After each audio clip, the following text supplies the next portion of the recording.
నాకు ఇది చూస్తే నాకు చిన్నప్పటిది గుర్తుకొచ్చింది. మా అమ్మ నాన్న కంకులు కాల్చిచ్చేవాళ్ళు. కాలుతుందని ఇట్లా కట్టె పెట్టిచ్చేటోళ్ళు, కట్టె పెట్టి చేతికిచ్చేటోళ్ళు, ఇట్లా ఒలుసుకొని లేదా ఇట్లా కొరుక్కొని తినేది. ఇట్లాంటి స్వీట్ మెమరీస్ మీకు కూడా చిన్నప్పుడు మీ మమ్మీ కానీ నాన్న కానీ ఇచ్చిర్రా? కామెంట్ చేయండి ఫ్రెండ్స్. మా ఇంటి చుట్టూ గార్డెన్ ఉండేది, గార్డెన్లో ఫుల్ కంకులు వేసేవాళ్ళు. ఇప్పుడు కోతులు రావడం వల్ల వేస్తలేరు. భలే టేస్ట్ ఉండేటి, నిజం చెప్తున్నా.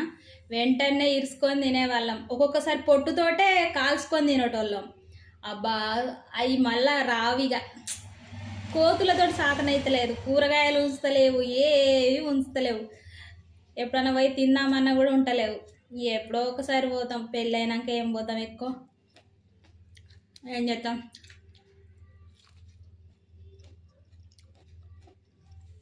టేస్ట్ అయితే సూపర్గా ఉంది, కానీ నాటు కంకులు కాల్చుకొని తింటే టేస్ట్ వేరండి.